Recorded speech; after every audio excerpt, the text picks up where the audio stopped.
Hello, my name is Dr. Jeffrey Barsuk. I am the Robert Herstick Professor of Medicine and Medical Education at Northwestern University Feinberg School of Medicine. I would like to welcome you back to yet another podcast in our series on simulation and healthcare education. In this podcast, we will continue to discuss key issues in healthcare simulation-based education. Today, I have the distinct honor of interviewing Dr. Jared Kutzin. Jared is an associate professor of emergency medicine and medical education at the Icahn School of Medicine at Mount Sinai and senior director of simulation at the Mount Sinai Hospital. Jared is a doctorally prepared registered nurse. He is certified in healthcare quality, patient safety, simulation operations, and as a nurse executive advanced.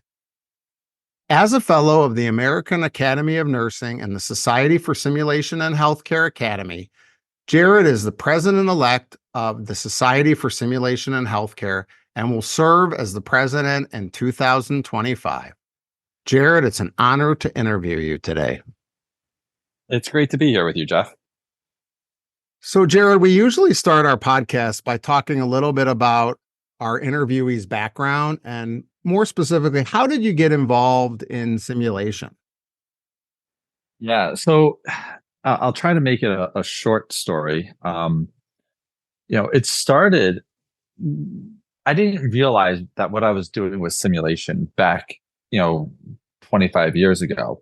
I started off in high school as a high school student with a teacher of mine. His name was Tim O'Boyle. And he was our high school science teacher.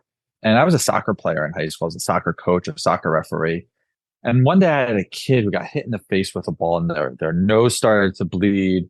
And I had no idea what to do. So I went to my high school science teacher, Mr. O'Boyle, who also happened to lead the quote unquote EMS club. And he convinced me to stay after school and take a CPR class and learn some of the basic, response techniques. And this was back in the day when CPR was all these convoluted numbers and there was this new machine they called a defibrillator that you could learn how to use. And he convinced me to stay and come back the second day for professional level CPR. I was like, I had no desire to do professional level CPR. I just wanted to learn the basics so I could feel a little bit more prepared. But he convinced me and saw something and said, come back. And so I did, and I became certified in professional level CPR through the American Red Cross. And that summer, I was working at a summer camp as a soccer coach. And right before the summer started, they made an announcement. They said, we had to let a couple of our lifeguards go. Does anybody want to become a lifeguard? And I was like, well, listen, I've been on the swim team. I already did the hard part of this, like the CPR thing, knowing all these numbers and compressions and this new machine. I was like, yeah, I can become a lifeguard. I can do it. So I became a lifeguard at summer camp. And really, really enjoyed it. So that fall, I went back home. I was like, what's next? And when I was talking to Mr. O'Boyle, he's like, go through the EMT Academy, the local EMT Academy. So I did. And there's a lot of hands-on practical skills training in EMS, obviously. And so I then was like, this is cool. I like that. I started riding on the ambulance. And then I was like, I also like teaching. Like I could teach people. So I became a lifeguard instructor that next summer and started teaching lifeguarding. And we would make kids jump into the pool while we had a couple of students on the side of the pool pretending to be lifeguards. And we gave secret signals to the kids in the pool before they jumped in. So if I pat my head, you're going to pretend to drown. If I rub my arm, you're going to pretend to drown. And we're going to see if the students on the side lifeguarding could pick out who was drowning. And that was sort of like my foray into simulation without ever calling it simulation. So I go to nursing school, I move up to Boston, I start in a grad program at Boston University in the School of Public Health, focusing on health policy management, because I thought I was going to run a hospital one day.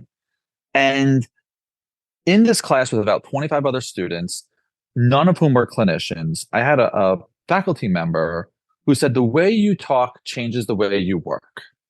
And it was interesting to hear because this faculty member said, you have to go back to an office to think about what you said to fix things for the future. And being kind of a wise ass 23-year-old, 24-year-old, I went up to this professor and I said, listen, I don't get it. You want me to go back to an office that I don't have to think about what I said and fix things for next time? I'm an ER person. I'm an ER nurse. It's get me this, get me that. I need this, I need that. How does anything that you're saying apply to me? So my faculty member was like, listen, write this letter to these four guys, Dr. Cooper, Gordon, Raymer, and Simon. They sometimes let people see what we do up in Cambridge. So I wrote this letter to Dr. Cooper, Gordon, Raymer, and Simon. Professor Rudolph, Dr. Rudolph says that you sometimes let students see what you do up in Cambridge. Can I come? And I went up and I hung out at the Center for Medical Simulation for 3 days because my professor in grad school was Jenny Rudolph. And I sat in this room and they went around the room and they introduced everybody. And there was like a Harvard surgeon, a Harvard anesthesiologist, a Harvard surgeon, a Harvard anesthesiologist, a Harvard. I'm like, I'm a grad student from BU across the river. I don't know what we're doing here. And they dropped us into a simulation. I was like, holy cow. I get it, right? Because the EMS Academy taught us all of our skills and had these practicals assessment, use simulation. Going back, lifeguarding, we used simulation. I went through the fire academy when I was in college. I became a firefighter after I became an EMT. How do we learn to stay low in a building? They lit a fire in a tall building and you saw the smoke billow down and you didn't have a Scott pack on. And when it hit you in the face, they told you to get onto a knee. So you dropped to a knee, you still were able to talk. Then a couple of seconds later, you sat down, you could still breathe. Nobody was standing up in a fire after that. You crawl on the floor because they put you through a simulation. So, the question you asked, how to get in simulation, I know it's a little bit of a convoluted story, but the way I got into simulation was a bit by happenstance. And because I had a few really remarkable educators along the way who pointed me in this direction.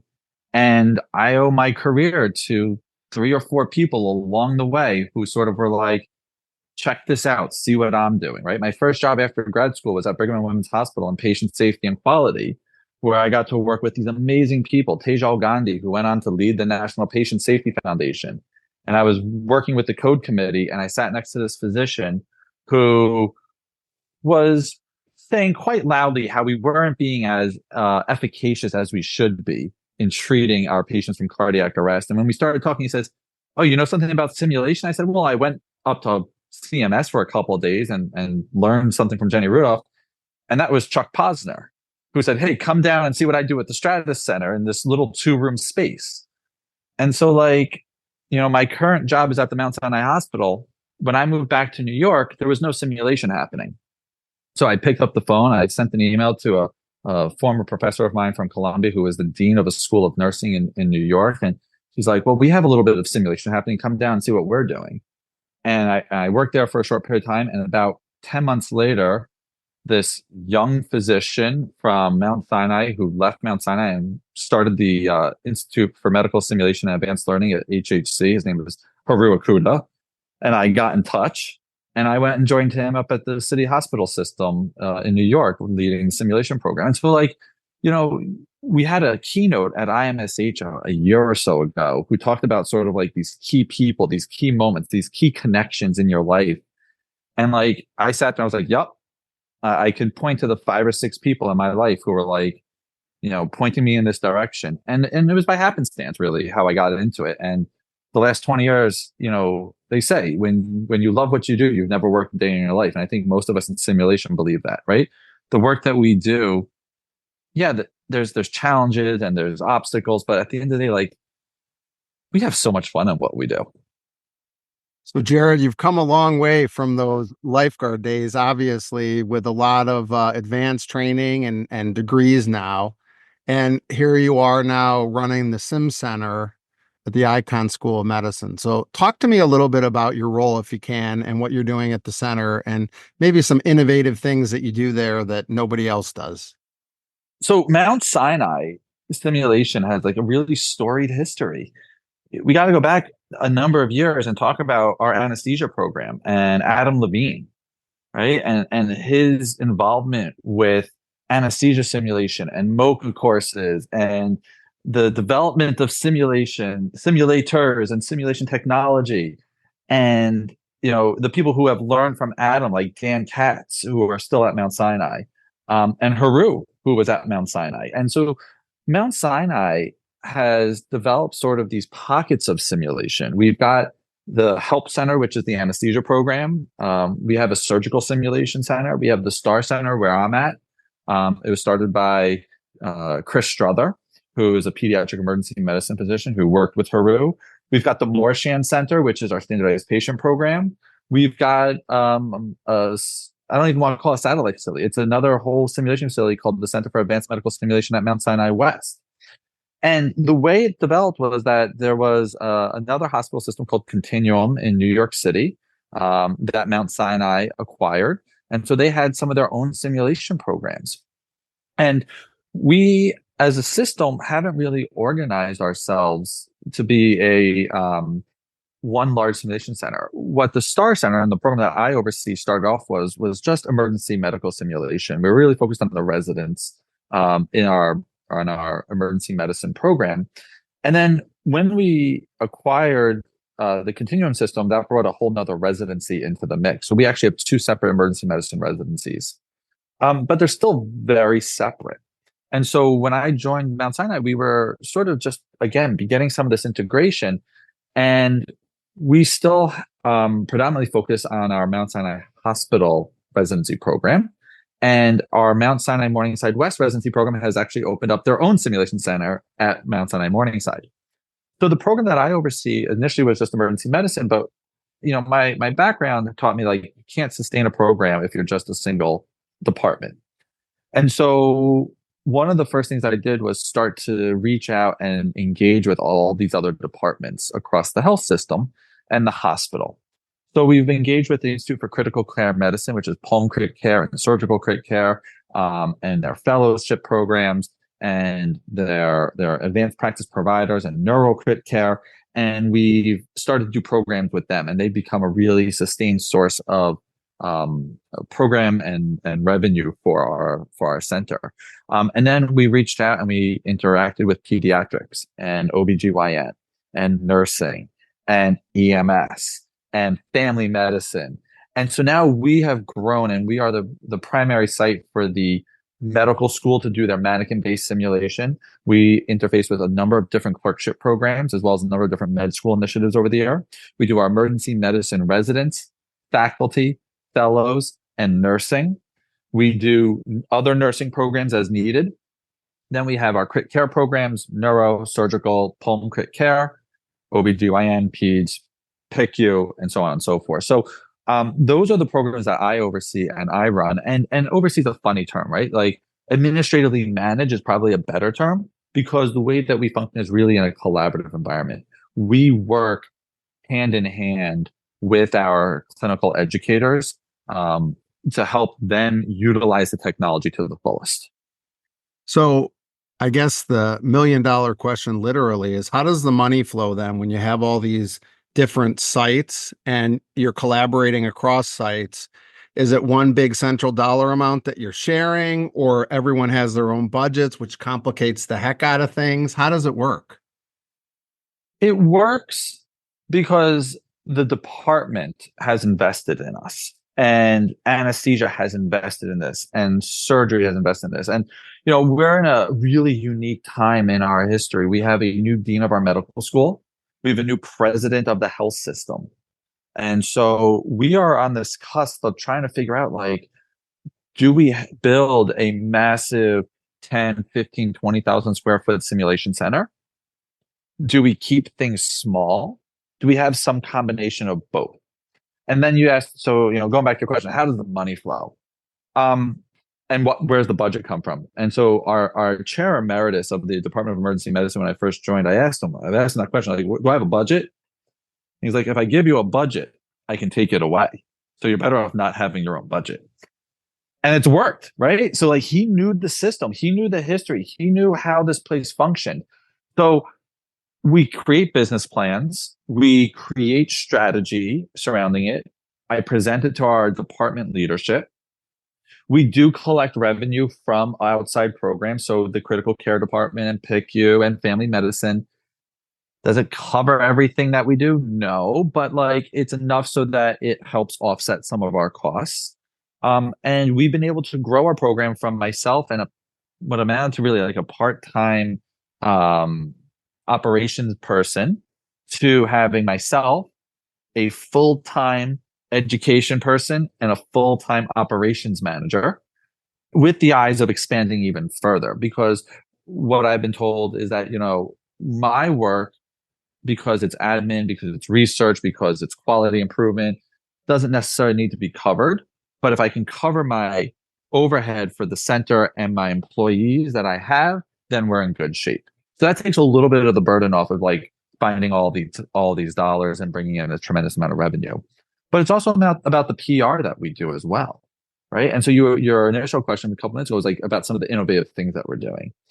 And I see in my career and the motto that I use for myself and the organization I'm leading is building, collaborating, and innovating. And I think that's a super important thing that everybody should have, is sort of like their own personal motto and mission statement. Like if you're not tracking towards those things, then is it worth doing? And so for me, it's like building programs, building techniques, building relationships so that you can collaborate with other people outside your own interest area, and then pushing that innovation step forward. So who are we collaborating with? Well, we're collaborating with the pediatric ICU, and they've got a case that they're about to publish or submit for publication to MedEd portal.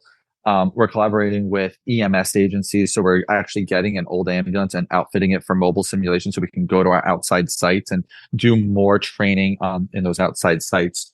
We need to find ways to bring simulation out to our employees and our staff members in our community. We're also talking with and collaborating with folks like the Fire Department of New York.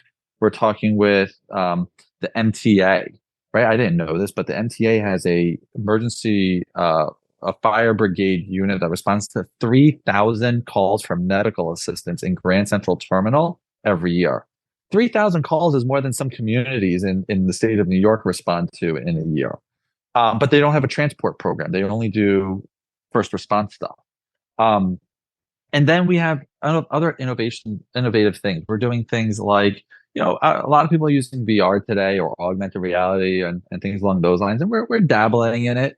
But the really fun things that we're doing are things like heads-up displays. And so we've got a project that we're working on looking at a real-time hands-free communication between clinicians in the field and hospital-based physicians or medical directors, so that the EMS provider in the field can hands-free pull up a medical director who then can see what the paramedic or EMT is seeing in the field, type onto their computer the orders or questions that will pop up into the field of vision of the paramedic in the field, and then they can have that conversation with the patient in real time. They could throw up protocols or policies or whatever they need. So imagine you're a paramedic treating a kid having a seizure. I mean, not super uncommon, but also, not happening every day. Do you remember the dosages of all the medications you need? Wouldn't it be nice to have medical control right on your shoulder when you need that? Well, now you almost can.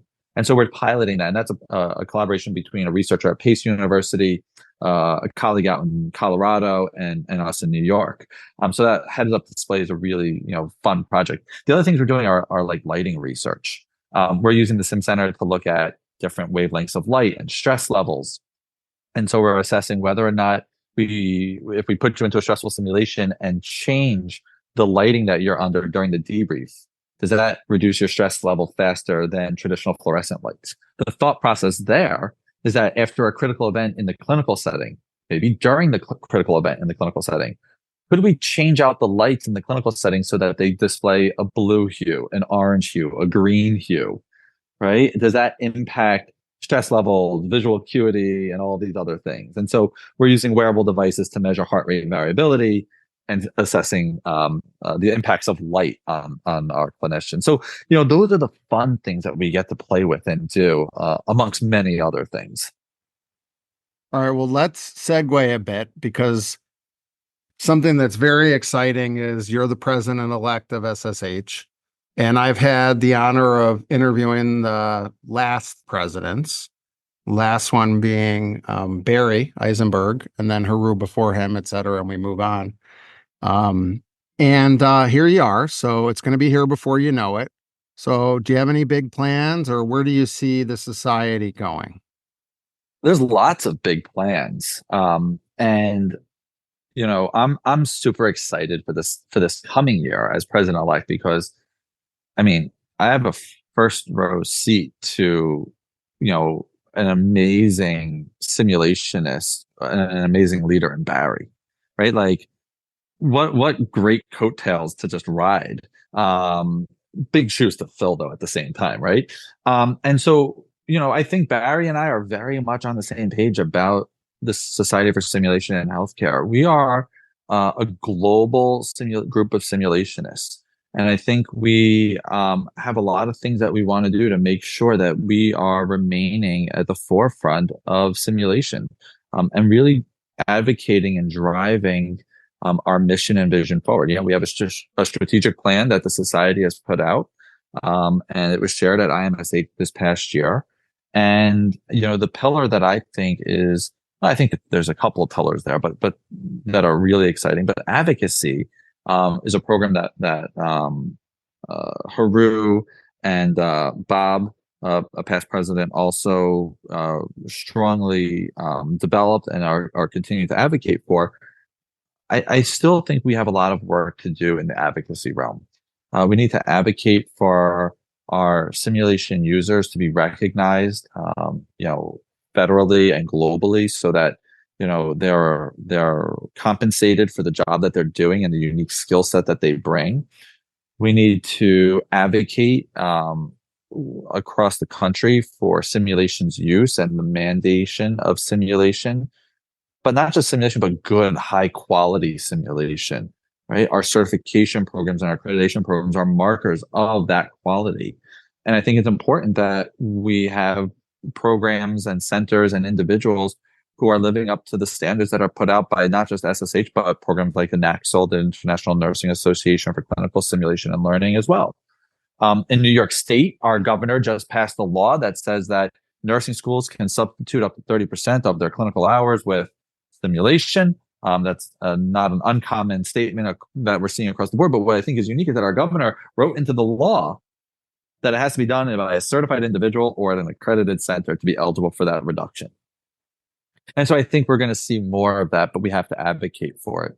And I think we need to advocate to our healthcare providers who we haven't, necessarily fully embraced at this moment. Not because we haven't wanted to, just because the opportunity may not have existed. I think we have a lot of work to do in the EMS community. There's wonderful organizations that focus on EMS educators and EMS physicians, and those other organizations are pre-hospital partners. And so we really need to reach out and advocate and work with them, develop affiliations so that we bring their educators into the simulation realm as well. Because like I said earlier, I started in that field. Right? There's thousands of educators across the country who are still just learning about it and novice in the use of simulation, or worse yet, using it the way that some of our instructors did 20 years ago, right? And not realizing the impact, the detrimental impact they are having by utilizing it improperly. The fund is another really important initiative for the society going forward. We know that IMSH, which is a really wonderful opportunity for people to come together and network and learn and see the vendors, is expensive for our attendees to come to and for us to put on. And so the fund allows us to have excess capital, if you will, monies available to help people attend IMSH on scholarship. It allows us to fund seed grants and larger grants to advance the science of simulation, to advance the profession. And so those programs that are, funded through the SSH fund are really, really important. And I think really getting our membership to understand the impact that it has on the community is vital. And then, there's other things that we have more behind the scenes, strengthening our organizational infrastructure. The front door of our society is our website, and it's no secret that it needs an overhaul. And so Barry and I have already started pushing that one forward, right? And so we're hopeful that in the next year or so, we're going to see a brand new infrastructure for the website. Lots of things tied to it, our membership database, our vendor data, all this stuff. that I won't bore you with the details with. But I'm really hopeful that by the time my term is up, or by the time I'm in the middle of my term, that we'll have a new front door to our society.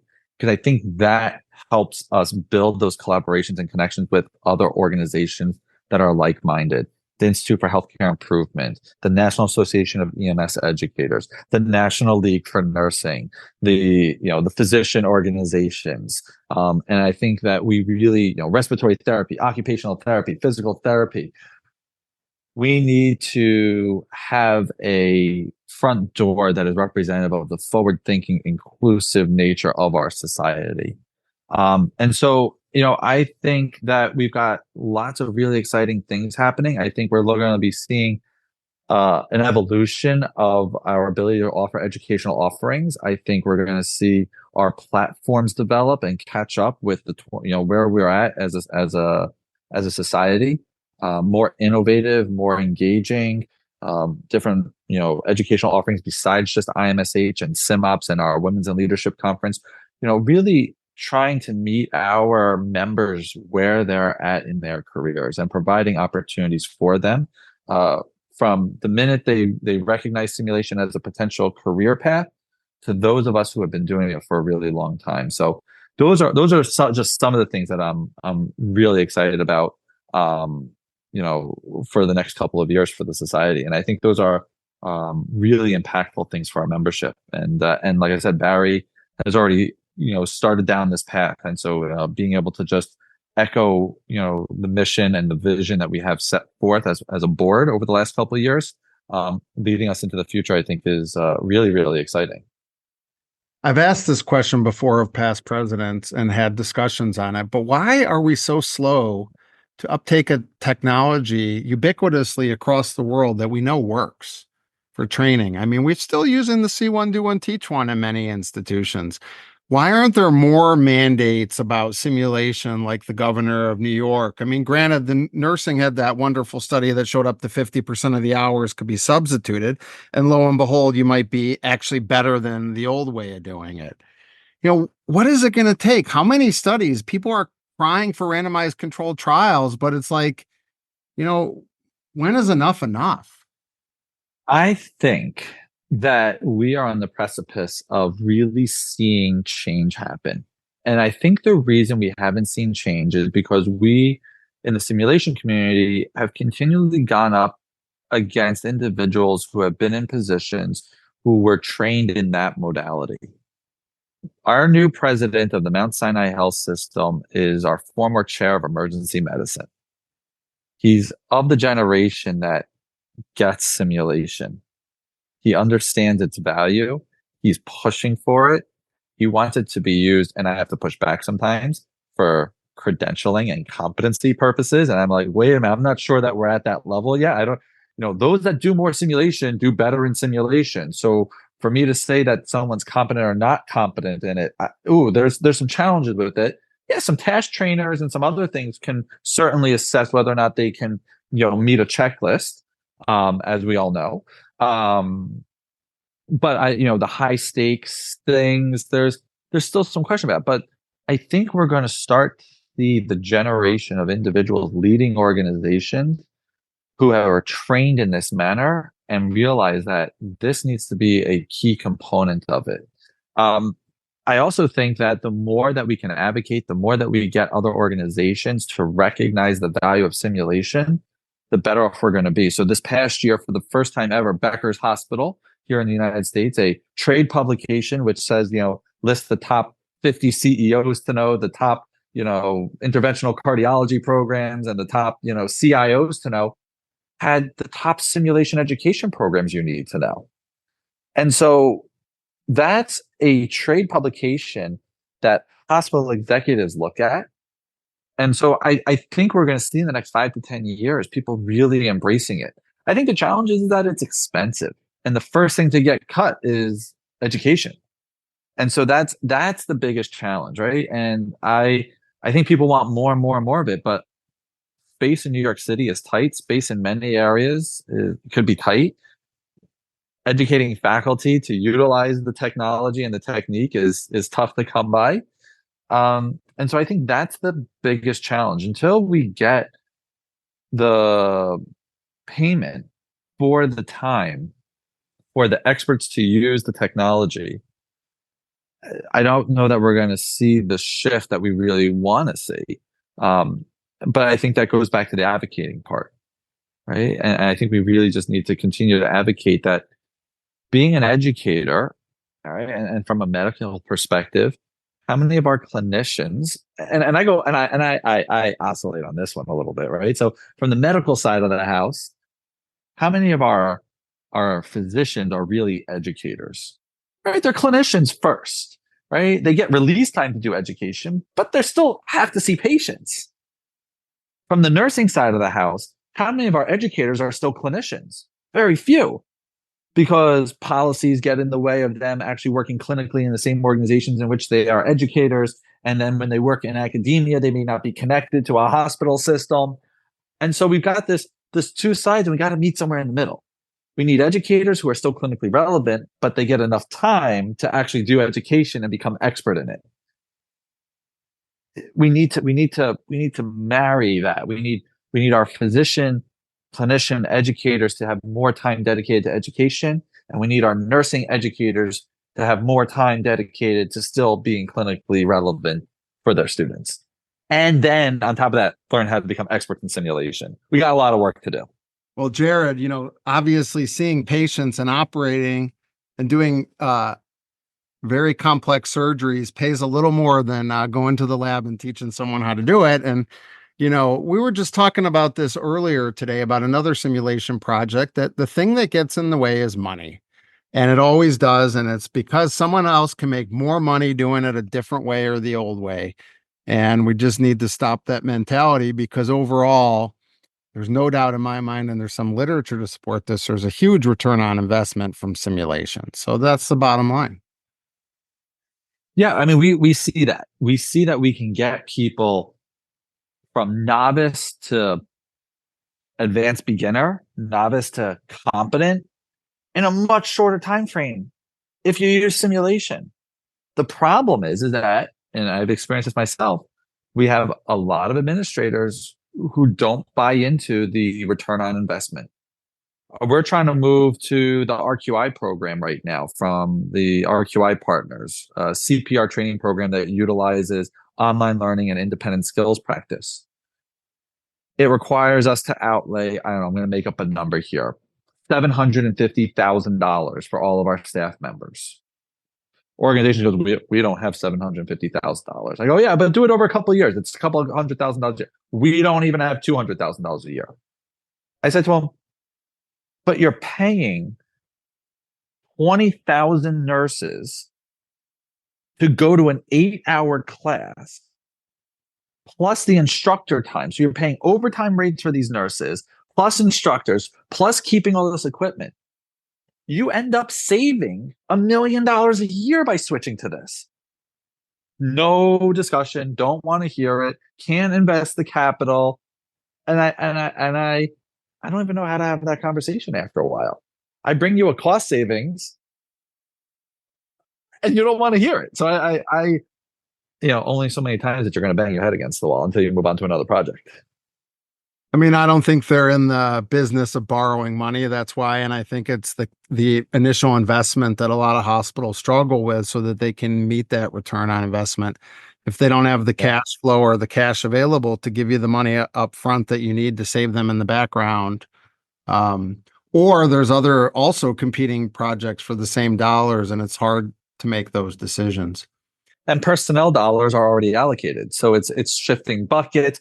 It requires a skillful negotiator and a skillful administrator to really make those connections. And the finance people have a tough job. Lord knows I don't want to do their job. So, I don't want to make these decisions. All we can keep doing is sort of advocating and beating the drum, because we know, we inherently know, and I think they inherently know, but we just need to make it a priority and have them see it as a priority. Well, awesome stuff. Jared, thanks for doing this podcast. It's been great hearing about your experiences and your uniqueness of how operations happen at your sim center. about plans of the presidents for the Society for Simulation and Healthcare. And I look forward to the future and what's yet to come in simulation. Jeff, thanks so much for having me. It's always a pleasure seeing you and talking with you, and looking forward to everyone's contributions to the field of simulation going forward. Thank you for listening today. In future podcasts, we will continue to discuss key aspects of simulation healthcare education with experts in the field. Bye for now.